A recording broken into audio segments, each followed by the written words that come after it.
The Mahabharata of Krishna-Dwaipayana Vyasa. Translated into English prose from the original Sanskrit text by Pratap Chandra Roy C.I.E. This free ebook has been downloaded from holybooks.com. Vana Parva. Section 183, Markandeya Samasya Parva continued. Vaisampayana continued. The sons of Pandu said to the high-souled Markandeya, "We long to hear of the greatness of the Brahmanas. Do thou tell us of it." Thus asked, the revered Markandeya, of austere virtue and high spiritual energy, and proficient in all departments of knowledge, replied, "A strong-limbed, handsome young prince of the race of the Haihyas, a conqueror of hostile cities, once went out hunting. And while roaming in the wilderness of big trees and thickets of grass, he saw, at no great distance from him, a Muni with the skin of a black antelope for his upper garment, and killed him for a deer. Pained at what he had done, and his senses paralyzed with grief, he repaired to the presence of the more distinguished of the Haihyaya chiefs. The lotus-eyed prince related to them the particulars. On hearing the account, O my son, and beholding the body of the Muni who had subsisted on fruits and roots, they were sorely afflicted in mind. And they all set out enquiring here and there as they proceeded, as to whose son the Muni might be. And they soon after reached the hermitage of Arishtanemi, son of Kasyapa. And saluting that great Muni, so constant in austerity, they all remained standing while the Muni, on his part, busied himself about their reception. And they said unto the illustrious Muni, "By a freak of destiny, we have ceased to merit thy welcome, indeed, we have killed a Brahmana." And the regenerate Rishi said to them, "How hath a Brahmana come to be killed by you, and say where may he be? Do ye all witness the power of my ascetic practices?" And they, having related everything to him as it had happened, went back, but found not the body of the dead Rishi on the spot where they had left it. And having searched for him, they returned, ashamed and bereft of all perception, as in a dream. And then, O thou conqueror of hostile cities, the Muni, Taksha, addressed them, saying, "Ye princes, can this be the Brahmana of your killing? This Brahmana, endowed with occult gifts from spiritual exercises, is, indeed, my son." Seeing that Rishi, O Lord of the earth, they were struck with bewilderment. And they said, "What a marvel! How hath the dead come to life again? Is it the power of his austere virtue by which he hath revived again? We long to hear this, O Brahmana, if, indeed, it can be divulged." To them, he replied, "Death, O lords of men, hath no power over us. I shall tell ye the reason briefly and intelligibly. We perform our own sacred duties, therefore, have we no fear of death. We speak well of Brahmanas but never think any ill of them, therefore hath death no terror for us. Entertaining our guests with food and drink, and our dependents with plenty of food, we ourselves then partake of what is left, therefore we are not afraid of death. We are peaceful and austere and charitable and forbearing and fond of visiting sacred shrines, and we live in sacred places, therefore we have no fear of death. And we live in places inhabited by men who have great spiritual power, therefore hath death no terror for us. I have briefly told ye all. Return ye now all together, cured of all worldly vanity. Ye have no fear of sin." Saying Amen, O foremost scion of Bharata's race, and saluting the great Muni, all those princes joyously returned to their country. Thus ends the 183rd section in the Markandeya Samasya Parva of the Vana Parva. Section 184, Markandeya Samasya Parva continued. Markandeya continued, "Do ye again hear from me the glory of the Brahmanas. It is said that a royal sage, of the name of Vanya, was once engaged in performing the horse sacrifice, and that Atri desired to go to him for alms.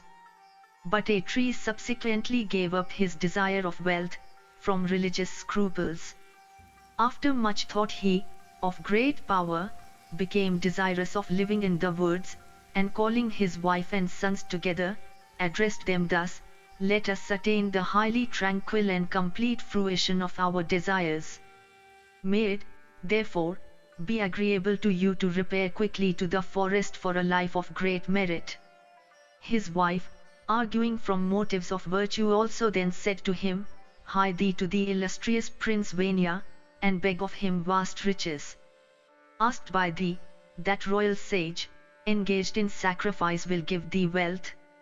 Having gone there, O regenerate Rishi, and received from him vast wealth, thou canst distribute it among thy sons and servants, and then thou canst go whithersoever thou pleasest. This, indeed, is the highest virtue as instanced by men conversant with religion. Atri replied, "I am informed, O virtuous one, by the high-souled Gautama, that Vanya is a pious prince, devoted to the cause of truth, but there are Brahmanas, about his persons, who are jealous of me, and as Gautama hath told me this, I do not venture to go there, for, while there, if I were to advise what is good and calculated to secure piety and the fulfillment of one's desires, they would contradict me with words unproductive of any good. But I approve of any counsel and will go there. Vanya will give me kin and hoards of riches." Markandeya continued, "So saying, he, of great ascetic merit, hastened to Vanya's sacrifice, and reaching the sacrificial altar and making his obeisance to the king and praising him with well-meaning speeches, bespoke these words, 'Blessed art thou, O king! Ruling over the earth, thou art the foremost of sovereigns. The Munis praise thee, and besides thee there is none so versed in religious lore." If to him the Rishi Gautama, of great ascetic merit, then indignantly replied, saying, "Atri, do not repeat this nonsense. It seems, thou art not in thy proper senses. In this world of ours, Mahendra, the Lord of all created beings, alone, is the foremost of all sovereigns. Then, O great prince," Atri said to Gautama, "as Indra, the Lord of all creatures, ruleth over our destinies, so doth this king. Thou art mistaken. It is thou who hast lost thine senses from want of spiritual perception." If Gautama replied, "I know I am not mistaken, it is thou who art laboring under a misconception in this matter. To secure the king's countenance, thou art flattering him in this assembly of the people. Thou dost not know what the highest virtue is, nor dost thou feel the need for it. Thou art like a child steeped in ignorance, for what then hast thou become so old in years?" Markandeya continued, "While those two men were thus disputing in the presence of the Munis, who were engaged in Vanya's sacrifice, the latter inquired, "What is the matter with them, that maketh them talk so vociferously?" Then the very pious Kasyapa, learned in all religious lore, approaching the disputants, asked them what was the matter. And then Gautama, addressing that assembly of great Munis, said, "Listen, O great Brahmanas, to the point in dispute between us. Atri hath said that Vanya is the ruler of our destinies, great is our doubt on this point." Markandeya continued, "On hearing this, the great-minded Munis went instantly to Sanat Kumara, who was well versed in religion, to clear their doubt. And then he, of great ascetic merit, having heard the particulars from them, addressed them these words full of religious meaning. And Sanat Kumara said, As fire assisted by the wind burneth down forests, so a Brahmana's energy in union with a Kshatriyas, or a Kshatriyas joined with a Brahmanas, destroyeth all enemies. The sovereign is the distinguished giver of laws and the protector of his subjects. He is a protector of created beings like Indra, a propounder of morals like Sukra, a counselor like Vrihaspati, and hence he is also called the ruler of men's destinies. Who does not think it proper to worship the individual of whom such terms as preserver of created beings, royal, emperor, kshatriya, or savior of the earth, lord of earth, ruler of men, are applied in praise. Ducking is also styled the prime cause of social order, as being the promulgator of laws, the virtuous in wars, and therefore, preserver after peace, the watchman, the contented, the Lord, the guide to salvation, the easily victorious, the Vishnu-like, of effective wrath, the winner of battles and the cherisher of the true religion. The rishis, fearful of sin, entrusted the temporal power to the kshatriyas. As among the gods in heaven the sun dispelleth darkness by his own effulgence, so doth the king completely root out sin from this earth. Therefore is the king's greatness reduced from the evidences of the sacred books, and we are bound to pronounce for that side which hath spoken in favor of the king. Markandeya continued, then that illustrious prince, highly pleased with the victorious party, joyfully said to Atri, who had praised him awhile, O regenerate Rishi, thou hast made and styled me the greatest and most excellent of men here, and compared me to the gods, therefore, shall I give thee vast and various sorts of wealth. My impression is that thou art omniscient. I give thee, O well-dressed and well-adorned one, 100 millions of gold coins and also 10 baras of gold. Then Atri, of high austere virtues and great spiritual powers, thus welcomed by the king, accepted all the gifts without any breach of propriety, and returned home.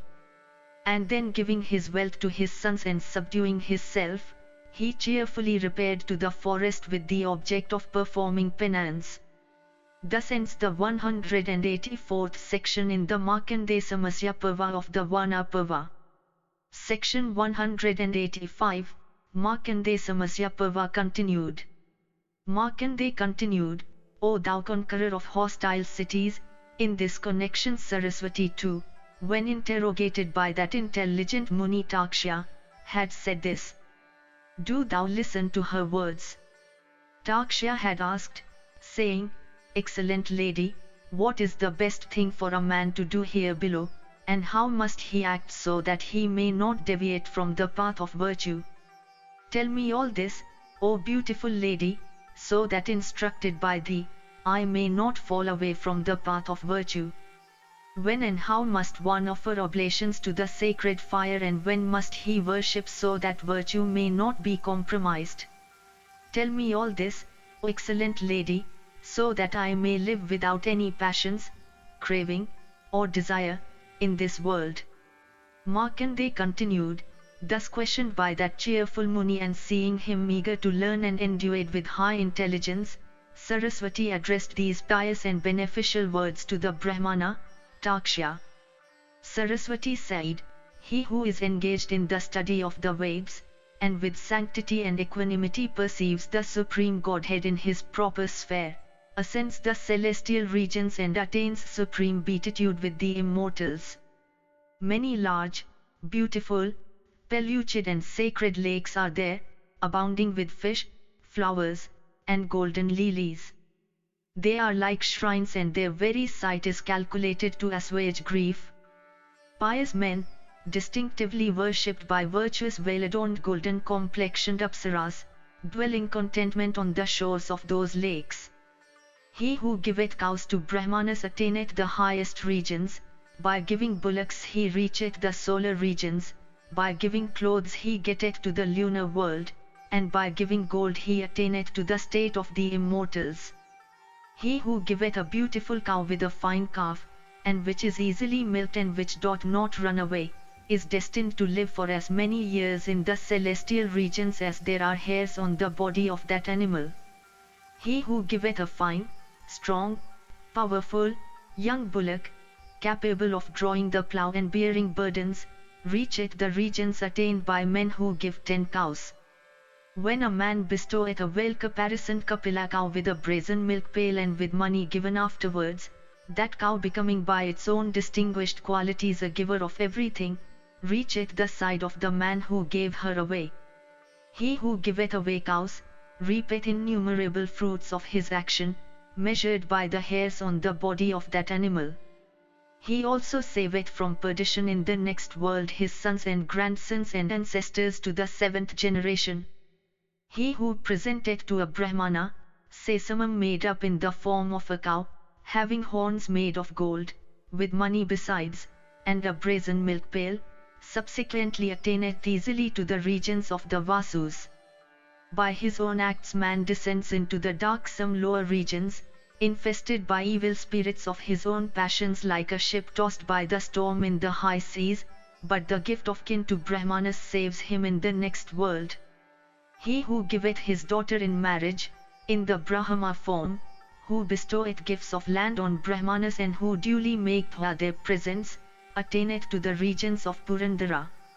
O Taksha, the virtuous man who is constant in presenting oblations to the sacred fire for 7 years, sanctified by his own actions 7 generations up and down.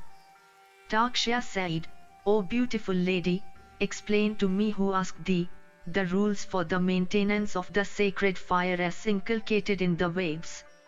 I shall now learn from thee the time-honored rules for perpetually keeping up the sacred fire. Thus ends the 185th section in the Markandeya Samasya Parva of the Vana Parva. Section 186, Markandeya Samasya Parva continued. Then Yudhishthira, the son of Pandu, said to the Brahmana, Markandeya, do thou now narrate the history of Vivaswata Manu. Markandeya replied, O king, O foremost of men, there was a powerful and great rishi of the name of Manu. He was the son of Vivaswan and was equal unto Brahma in glory. And he far excelled his father and grandfather in strength, in power, in fortune, as also in religious austerities. And standing on one leg and with uplifted hand, that lord of men did severe penance in the Jujube forest called Visala. And there with head downwards and with steadfast eyes he practiced the rigid and severe penance for 10,000 years. And one day, whilst he was practicing austerities there with wet clothes on and matted hair on head, a fish approaching the banks of the Chirini, addressed him thus, Worshipful sir, I am a helpless little fish, I am afraid of the large ones, therefore, do thou, O great devotee, think it worth thy while to protect me from them, especially as this fixed custom is well established amongst us that the strong fish always preys upon the weak ones. Therefore do thou think it fit to save me from being drowned in this sea of terrors. I shall requite thee for thy good offices. On hearing these words from the fish, Vivaswata Manu was overpowered with pity and he took out the fish from the water with his own hands. And the fish which had a body glistening like the rays of the moon when taken out of the water was poured back in an earthen water vessel. And thus reared that fish, O king, grew up in size and Manu tended it carefully like a child. And after a long while, it became so large in size, that there was no room for it in that vessel. And then seeing Manu one day, it again addressed these words to him, Worshipful sir, do thou appoint some better habitation for me. And then the adorable Manu, the conqueror of hostile cities, took it out of that vessel and carried it to a large tank and placed it there. And there again the fish grew for many a long year. And although the tank was 2 yojanas in length and 1 yojana in width, even there, O lotus-eyed son of Kunti and ruler of men, was no room for the fish to play about.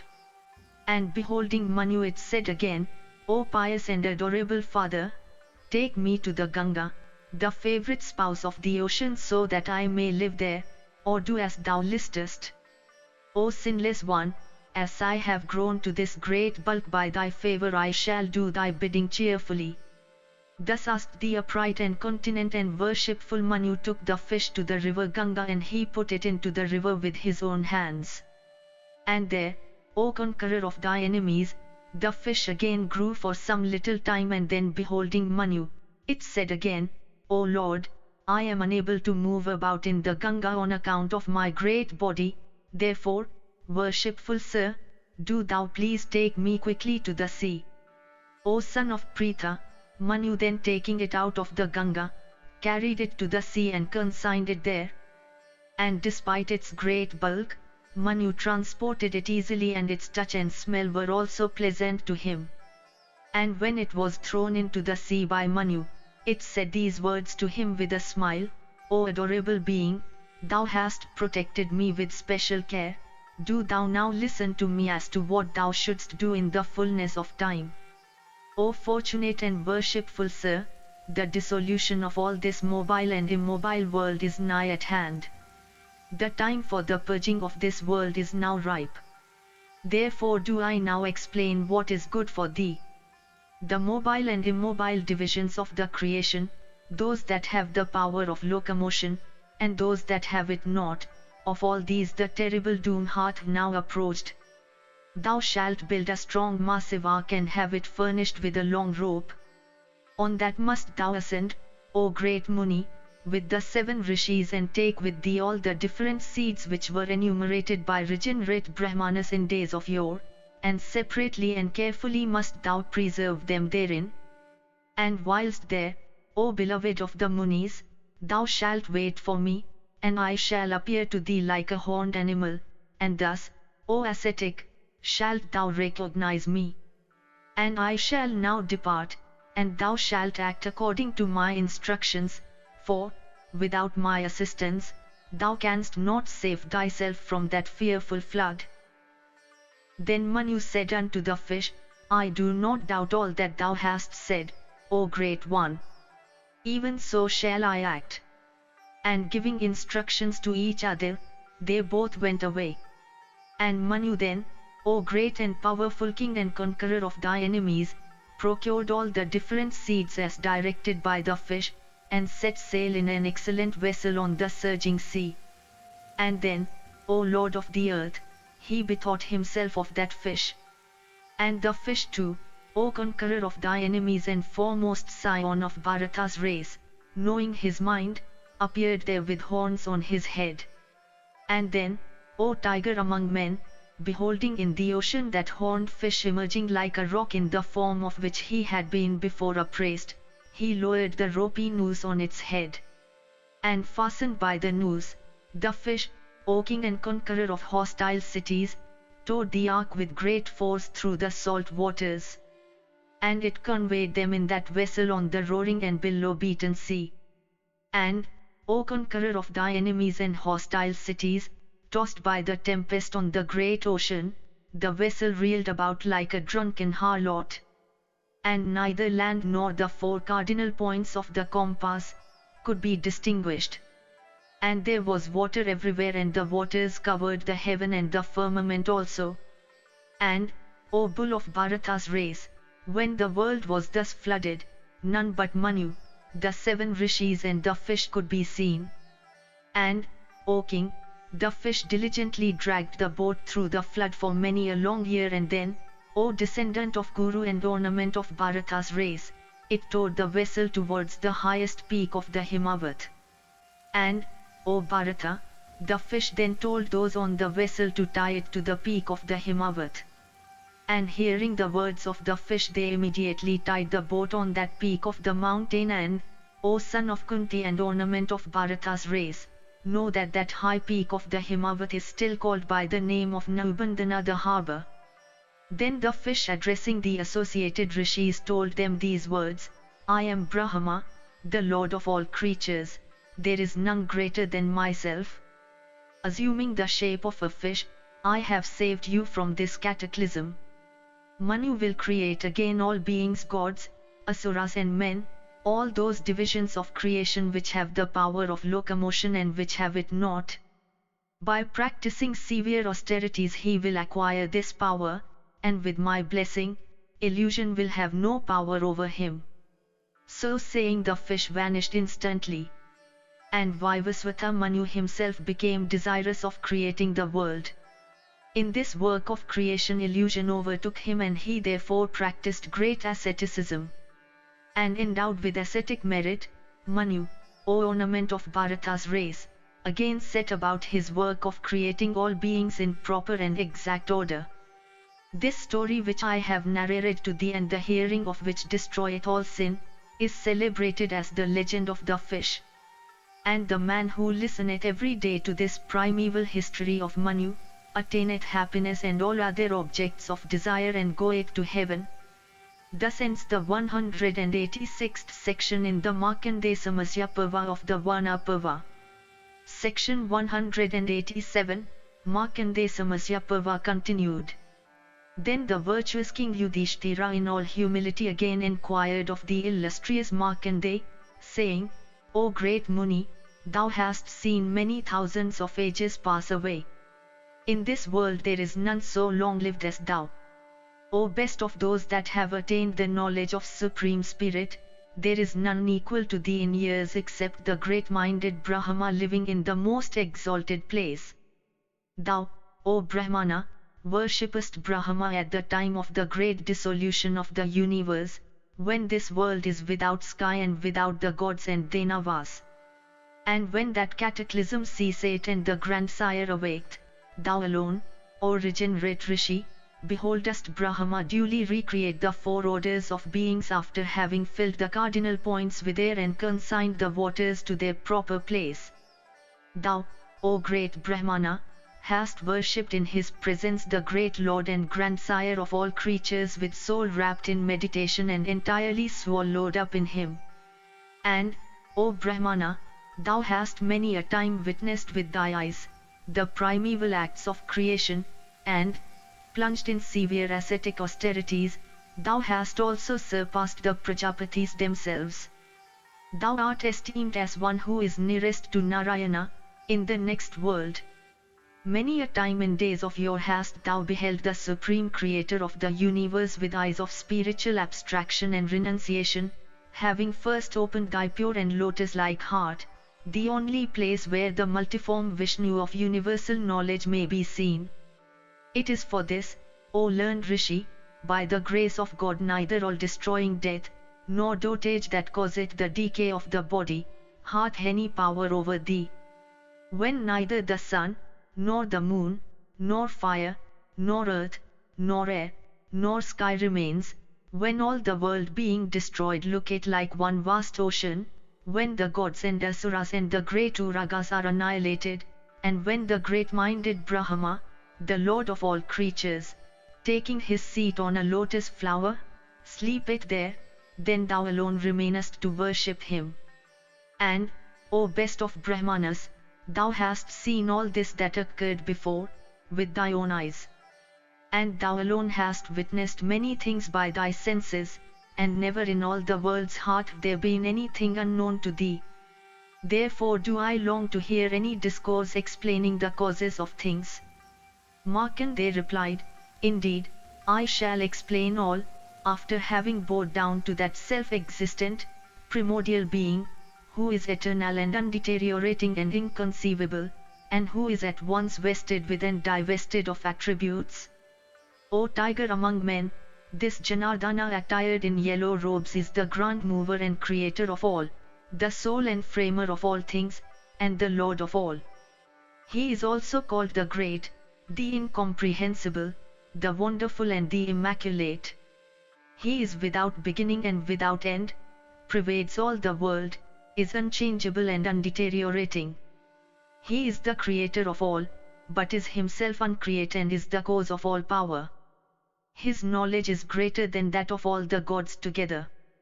O best of kings and preeminent of men, after the dissolution of the universe, all this wonderful creation again comes into life. 4,000 years have been said to constitute the Krita Yuga. Its dawn also, as well as its eve, hath been said to comprise 400 years. The Treta Yuga is said to comprise 3,000 years, and its dawn, as well as its eve, is said to comprise 300 years.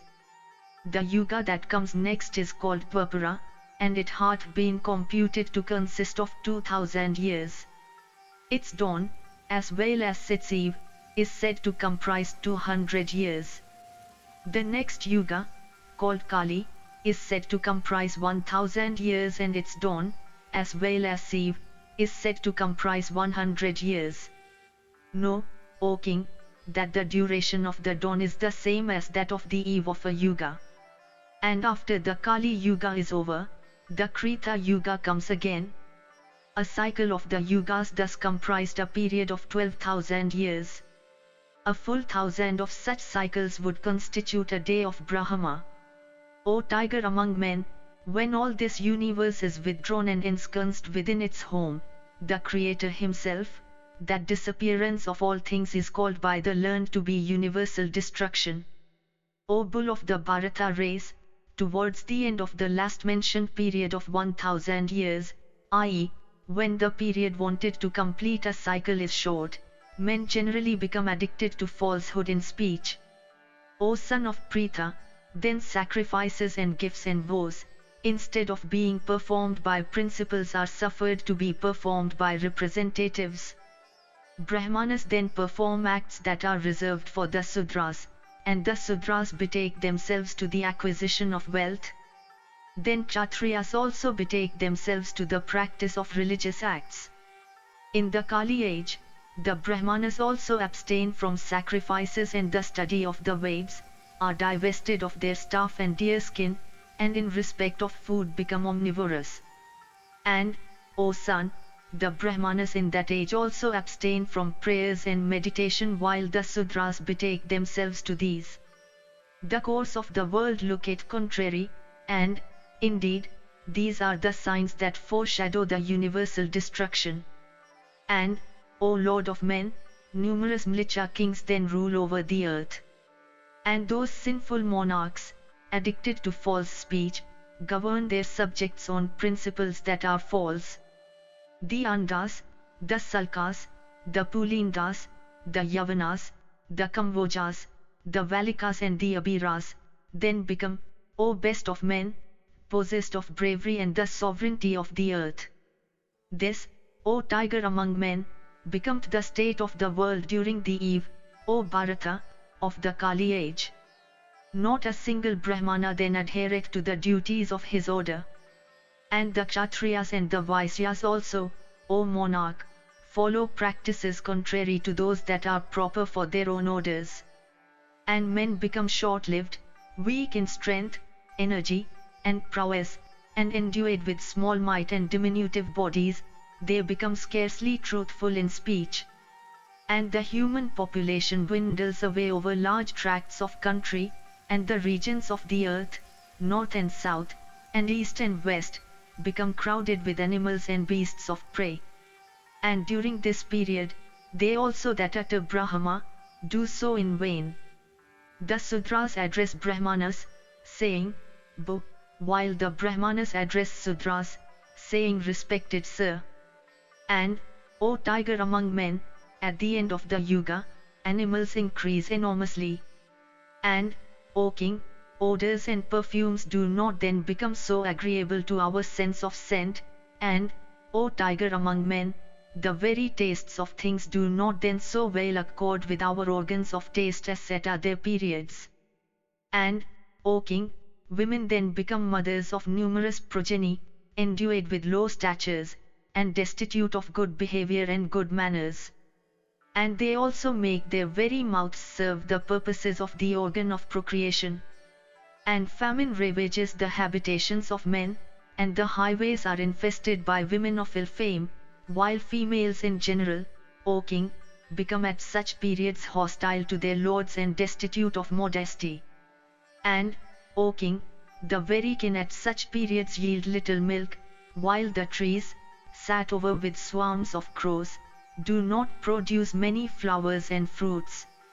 And, O Lord of the earth, regenerate classes, tainted with the sin of slaying Brahmanas, accept gifts from monarchs, that are addicted to falsehood in speech, and filled with covetousness and ignorance, and bearing on their persons the outward symbols of religion, they set out on eleemosynary rounds, afflicting the people of the earth.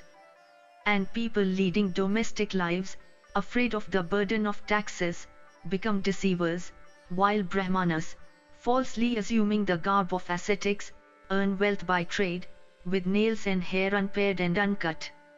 And, O tiger among men, many of the twice-born classes become, from avarice of wealth, religious mendicants of the Brahmacharin order.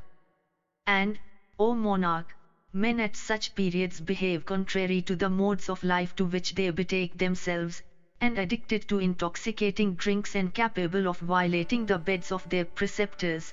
Their desires are all of this world, pursuing matters ministering to the flesh and the blood. And O tiger among men, at such period the asylums of ascetics become full of sinful and audacious wretches, ever applauding lives of dependence. And the illustrious chastiser of Paka never showers rain according to the seasons, and the seeds also, that are scattered on earth, do not, O Bharata, all sprout forth.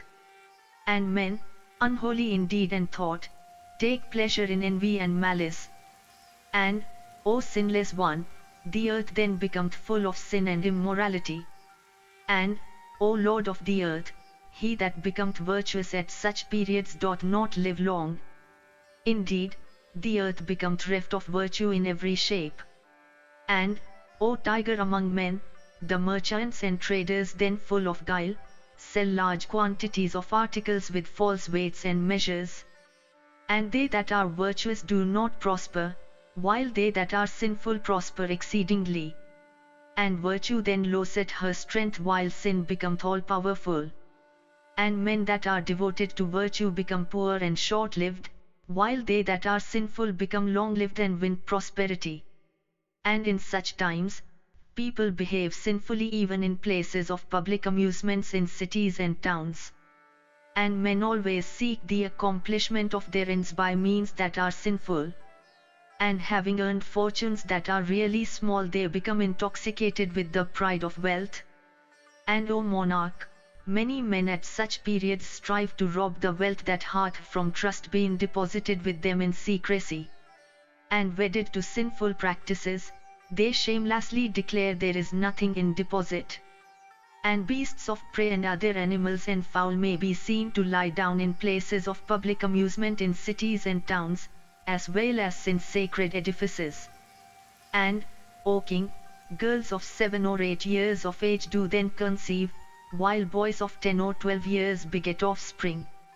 And in their 16th year, men are overtaken with decrepitude and decay, and the period of life itself is soon outrun.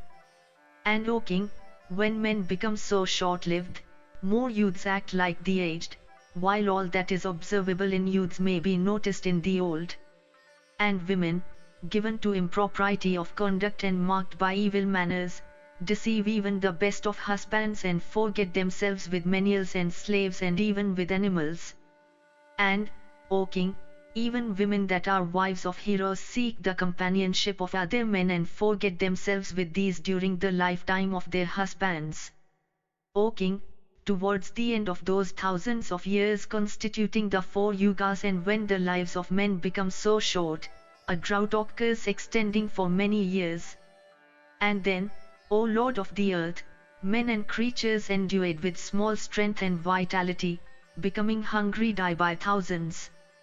And then, O Lord of men, 7 blazing suns, appearing in the firmament, drink up all the waters of the earth that are in rivers or seas.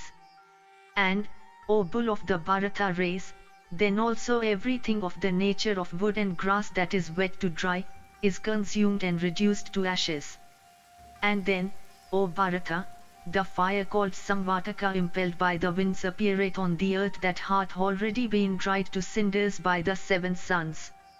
And then that fire, penetrating through the earth and making its appearance in the nether regions also, begetteth great terror in the hearts of the gods, the Danavas and the Yakshas. And, O Lord of the earth, consuming the nether regions as also everything upon this earth, that fire destroyeth all things in a moment. And that fire called Samvataka, aided by that inauspicious wind, consumeth this world extending for hundreds and thousands of yojanas. And that Lord of all things, that fire, blazing forth in effulgence consumeth this universe with gods and asuras and gandharvas and yakshas and snakes and rakshasas. And they rise in the sky deep masses of clouds, looking like herds of elephants and decked with wreaths of lightning that are wonderful to behold. And some of those clouds are of the hue of the blue lotus, and some are of the hue of the water lily, and some resemble in tint the filaments of the lotus, and some are purple, and some are yellow as turmeric, and some of the hue of the crow's egg. And some are bright as the petals of the lotus, and some red as vermilion. And some resemble palatial cities in shape, and some herds of elephants. And some are of the form of lizards, and some of crocodiles and sharks. And, O king, the clouds that gather in the sky on the occasion are terrible to behold, and wrecked with lightnings, roar frightfully. And those vapory masses, charged with rain, soon cover the entire welkin. And, O king, those masses of vapor then flood with water the whole earth with her mountains and forests and mines. And, O bull among men, urged by the Supreme Lord, those clouds roaring frightfully, soon flood over the entire surface of the earth. And pouring in a great quantity of water and filling the whole earth, they quench that terrible inauspicious fire of which I have already spoken to thee. And urged by the illustrious Lord, those clouds filling the earth with their downpour shower incessantly for 12 years. And then, O Bharata, the ocean oversteps his continents, the mountains sunder in fragments, and the earth sinks under the increasing flood. And then, moved on a sudden by the impetus of the wind, those clouds wander along the entire expanse of the firmament and disappear from the view. And then, O ruler of men, the self-create Lord, the first cause of everything, having his abode in the lotus, drinketh those terrible winds and goeth to sleep, O Bharata. And then, when the universe becomes one dead expanse of water, when all mobile and immobile creatures have been destroyed, when the gods and the asuras cease to be, when the yakshas and the rakshasas are no more, when man is not, when trees and beasts of prey have disappeared, when the firmament itself has ceased to exist, I alone, O Lord of the earth, wander in affliction. And, O best of kings, wandering over that dreadful expanse of water, my heart becometh afflicted in consequence of my not beholding any creature. And, O king, wandering without cessation, through that flood, I become fatigued, but I obtain no resting place. And some time after, I behold in that expanse of accumulated waters a vast and wide extending banyan tree, O Lord of earth.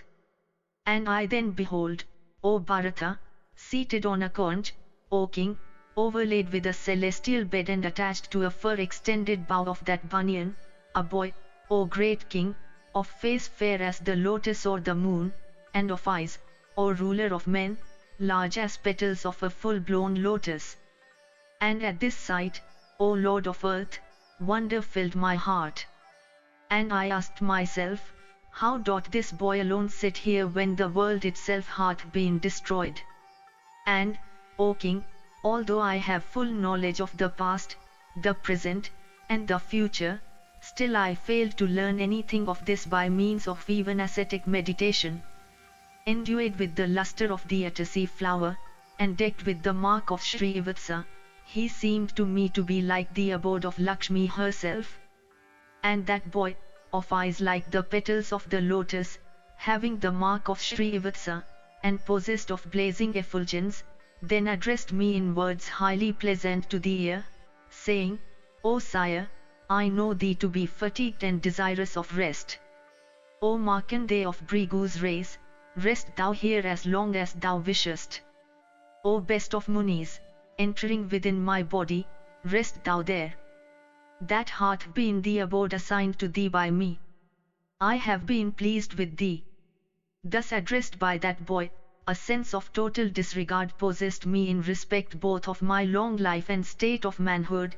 Then that boy suddenly opened his mouth, and as fate would have it, I entered his mouth deprived of the power of motion. But O king, having suddenly entered into the stomach of that boy, I behold there the whole earth teeming with cities and kingdoms. And, O best of men, while wandering through the stomach of that illustrious one, I beheld the Ganga, the Satudru, the Sita, the Yamuna, and the Kausiki, the Chamanvati, the Vetravati, the Chandrabhaga, the Saraswati, the Sindhu, the Vipasa, and the Godavari, the Vaswakasara, the Nalini and the Narmada, the Thamra, and the Venna also of delightful current and sacred waters, the Suvarna, the Krishna Venna, the Irama, and the Mahanadi, the Vitasti, O great king, and that large river, the Kavari, the one also, O tiger among men, the Visalya, and the Kimpuna also. I beheld all these and many other rivers that are on the earth. And, O slayer of foes, I also beheld there the ocean inhabited by alligators and sharks, that mine of gems, that excellent abode of waters.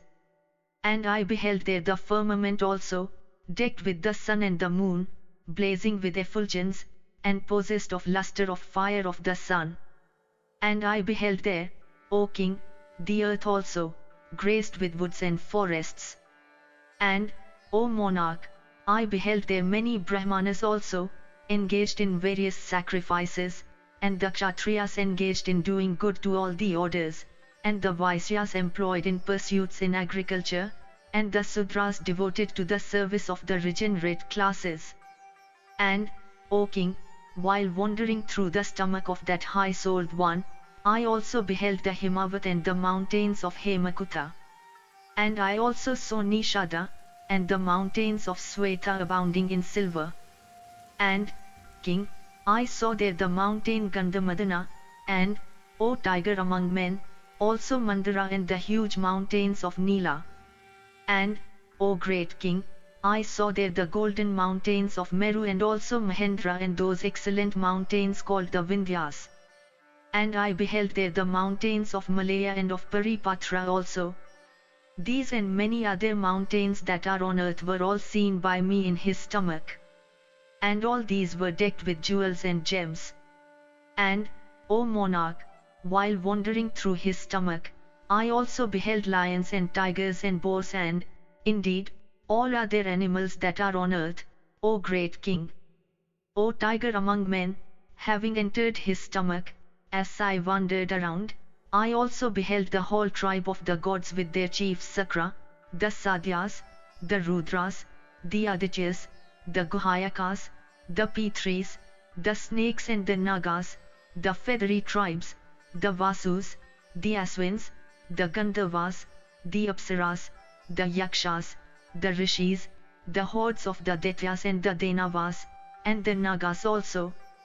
O king, and the sons of Sindhika and all the other enemies of the gods, indeed what else of mobile and immobile creatures may be seen on earth, were all seen by me, O monarch, within the stomach of that high-souled one. And, O Lord, living upon fruits I dwelt within his body for many centuries wandering over the entire universe that is there. Never did I yet, O king, behold the limits of his body. And when, O Lord of earth, I failed to measure the limits of that high-souled one's body, even though I wandered within him continuously in great anxiety of mind. I then, in thought and deed sought the protection of that boon-giving and preeminent deity, duly acknowledging his superiority. And when I had done this, O king, I was suddenly projected from within his body through that high-souled one's open mouth by means, O chief of men, of a gust of wind. And, O king, I then beheld seated on the branch of that very banyan that same being of immeasurable energy, in the form of a boy with the mark of Srivatsa on his breast having, O tiger among men, swallowed up the whole universe. And that boy of blazing effulgence and bearing the mark of Srivatsa and attired in yellow robes, gratified with me, smilingly addressed me, saying, O Markandeya, O best of Munis, having dwelt for some time within my body, thou hast been fatigued. I shall however speak unto thee. And as he said this to him, at that very moment I acquired a new sight, so to speak, in consequence of which I beheld myself to be possessed of true knowledge and emancipated from the illusions of the world. And, O child, having witnessed the inexhaustible power of that being of immeasurable energy, I then worshipped his revered and well-shaped feet with soles bright as burnished copper and well-decked with toes of mild red hue. Having placed them carefully on my head and joining my palms in humility and approaching him with reverence, I beheld that divine being who is the soul of all things and whose eyes are like the petals of the lotus. And having bowed unto him with joined hands, I addressed him saying, I wish to know thee, O divine being, as also this high and wonderful illusion of thine. O illustrious one, having entered into thy body through thy mouth, I have beheld the entire universe in thy stomach. O divine being, the gods, the Danavas and the Rakshasas, the Yakshas, the Gandharvas, and the Nagas, indeed, the whole universe mobile and immobile, are all within thy body. And though I have ceaselessly wandered through thy body at a quick pace, through thy grace, O God, my memory faileth me not. And, O great Lord, I have come out of thy body at thy desire but not of mine. O thou of eyes like lotus leaves, I desire to know thee who art free from all faults. Why dost thou stay here in the form of a boy, having swallowed up the entire universe? It behoveth thee to explain all this to me. Why, O sinless one, is the entire universe within thy body? How long also, O chastiser of foes, wilt thou stay here? Urged by a curiosity that is not improper for Brahmana, I desire, O Lord of all the gods, to hear all this from thee, O thou of eyes like lotus leaves, with every detail and exactly as it all happens, for all I have seen, O Lord, is wonderful and inconceivable. And thus addressed by me, that deity of deities, of blazing effulgence and great beauty, that foremost of all speakers consoling me properly, spoke unto me these words. Thus ends the 187th section in the Markandeya Samasya Parva of the Vana Parva. Section 188, Markandeya Samasya Parva continued. Markandeya continued, the deity then said, O Brahmana, the gods even do not know me truly. As however, I have been gratified with thee, I will tell thee how I created the universe. O regenerate Rishi, thou art devoted to thy ancestors and hast also sought my protection. Thou hast also beheld me with thy eyes, and thy ascetic merit also is great. In ancient times I called the waters by the name of Nara, and because the waters have ever been my ayana or home, therefore have I been called Narayana, the water-homed. O best of regenerate ones, I am Narayana, the source of all things, the eternal, the unchangeable. I am the creator of all things, and the destroyer also of all. I am Vishnu, I am Brahma and I am Sakra, the chief of the gods. I am King Vaisravana, and I am Yama, the lord of the diseased spirits. I am Siva, I am Soma, and I am Kasyapa, the lord of the created things. And, O best of regenerate ones, I am he called the Three, and he also that is called with the Three, and I am sacrifice embodied. Fire is my mouth, the earth my feet, and the sun and the moon are my eyes, the heaven is the crown of my head, the firmament and the cardinal points are my ears, the waters are born of my sweat. Space with the cardinal points are my body, and the air is my mind. I have performed many hundreds of sacrifices with gifts in profusion. I am always present in the sacrifices of the gods, and they that are cognizant of the Veds and officiate therein, make their offerings to me. On earth the Kshatriya chiefs that rule over men, in performing their sacrifices from desire of obtaining heaven, and the Vaisyas also in performing theirs from desire of winning those happy regions, all worship me at such times and by those ceremonials. It is I who, assuming the form of Sesha, support on my head this earth bounded by the four seas and decked by Meru and Mandara. And, O regenerate one, it is I who, assuming the form of a boar, had raised in days of yore this earth sunk in water. And, O best of Brahmanas, it is I who, becoming the fire that issues out of the equine mouth, drink up the waters of the ocean and create them again? In consequence of my energy from my mouth, my arms, my thighs, and my feet gradually sprang Brahmanas and Kshatriyas and Vaisyas and Sudras. It is from me that the Rik, the Sama, the Yajus, and the Atharvan Veds spring, and it is in me that they all enter when the time cometh. Brahmanas devoted to asceticism, they that value peace as the highest attribute, they that have their souls under complete control, they that are desirous of knowledge, they that are freed from lust and wrath and envy, they that are unwed to things of the earth, they that have their sins completely washed away, they that are possessed of gentleness and virtue, and are divested of pride, they that have a full knowledge of the soul, all worship me with profound meditation. I am the flame known as Samvataka, I am the wind called by that name, I am the sun wearing that appellation, and I am the fire that hath that designation. And, O best of Brahmanas, those things that are seen in the firmament as stars, know them to be the pores of my skin. The ocean, those mines of gems and the four cardinal points, know, O Brahmana, are my robes, my bed, and my home. By me have they been distributed for serving the purposes of the gods. And, O best of men, know also that lust, wrath, joy, fear, and the overclouding of the intellect, are all different forms of myself. And, O Brahmana, whatever is obtained by men by the practice of truth, charity, ascetic austerities, and peace and harmlessness towards all creatures, and such are their handsome deeds, is obtained because of my arrangements. Governed by my ordinance, men wander within my body, their senses overwhelmed by me. They move not according to their will but as they are moved by me. Regenerate Brahmanas that have thoroughly studied the Veds, that have tranquility in their souls, they that have subdued their wrath, obtain a high reward by means of their numerous sacrifices. That reward, however, is unattainable by men that are wicked in their deeds, overwhelmed by covetousness, mean and disreputable with souls unblessed and impure.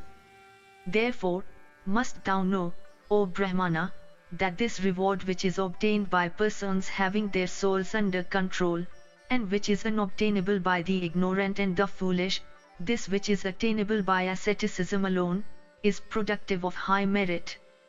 And, best of men, at those times when virtue and morality decrease and sin and immorality increase, I create myself in new forms. And, O Muni, when fierce and malicious Daityas and Rakshasas that are incapable of being slain by even the foremost of the gods, are born on earth, I then take my birth in the families of virtuous men, and assuming human body restore tranquility by exterminating all evils. Moved by my own Maya, I create gods and men, and Gandharvas and Rakshasas, and all immobile things and then destroy them all myself, when the time cometh. For the preservation of rectitude and morality I assume a human form, and when the season for action cometh, I again assume forms that are inconceivable. In the Krita age I become white, in the Treta age I become yellow, in the Divapara I become red, and in the Kali age I become dark in hue. In the Kali age, the proportion of immorality becomes 3/4, a fourth only being that of morality. And when the end of the Yuga cometh, assuming the fierce form of death, alone I destroy all the three worlds with their mobile and immobile existences. With 3 steps I cover the whole universe, I am the soul of the universe, I am the source of all happiness, I am the humbler of all pride, I am omnipresent, I am infinite, I am the lord of the senses, and my prowess is great. O Brahmana, alone do I set a-going the wheel of time, I am formless, I am the destroyer of all creatures, and I am the cause of all efforts of all my creatures. O best of Munis, my soul completely pervadeth all my creatures, but, O foremost of all regenerate ones, no one knoweth me. It is me that the pious and the devoted worship in all the worlds. O regenerate one, whatever of pain thou hast felt within my stomach, know, O sinless one, that all that is for thy happiness and good fortune. And whatever of mobile and immobile objects thou hast seen in the world, everything hath been ordained by my soul, which is the spring of all existence. The grandsire of all creatures is half my body. I am called Narayana, and I am bearer of the conch shell, the discus and the make. O regenerate Rishi, for a period measured by 1,000 times the length of the yugas, I who am the universal soul sleep overwhelming all creatures in insensibility. And, O best of regenerate Rishis, I stay here thus for all time, in the form of a boy though I am old, until Brahma wake up. O foremost of Brahmanas, gratified with thee, I who am Brahma have repeatedly granted thee boons. O thou who art worshipped by regenerate Rishis, I beholding one vast expanse of water, and seeing that all mobile and immobile creatures have been destroyed, thou wert afflicted with melancholy. I know this, and it is for this that I showed thee the universe within my stomach. And while thou wert within my body, beholding the entire universe, thou wert filled with wonder and deprived of thy senses. O regenerate Rishi, it is for this that thou wert speedily brought out by me through my mouth. I have now told thee of that soul which is incapable of being comprehended by the gods and the asuras. And as long as that great ascetic, the holy Brahma, doth not awake, thou, O regenerate Rishi, canst happily and trustfully dwell here. And when that grandsire of all creatures awaked up, I will then, O best of Brahmanas, alone create all creatures endued with bodies, the firmament, the earth, light, the atmosphere, water, and indeed all else of mobile and immobile creatures that thou mayst have seen on the earth. Markandeya continued, having said so unto me, that wonderful deity vanished, O son, from my sight. I then beheld this varied and wondrous creation start into life.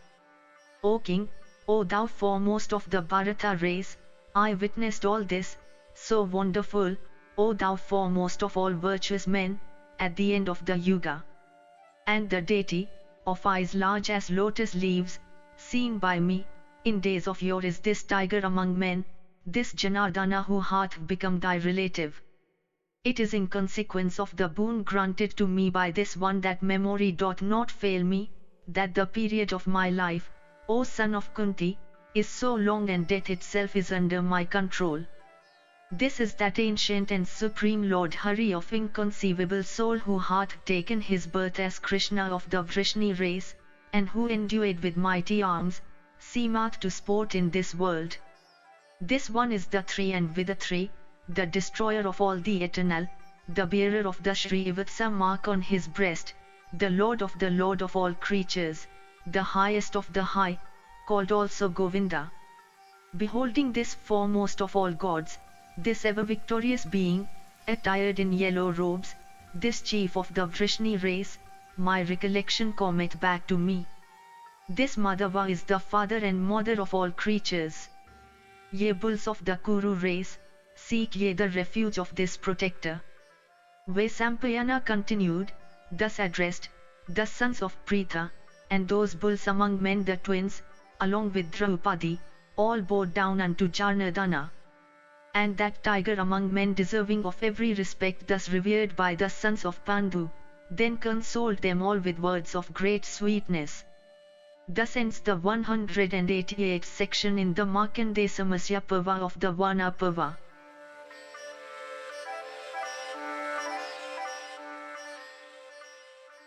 If you enjoyed this audiobook, please like and subscribe to be notified of when new audiobooks are uploaded. Thank you for listening and learning. Shanti.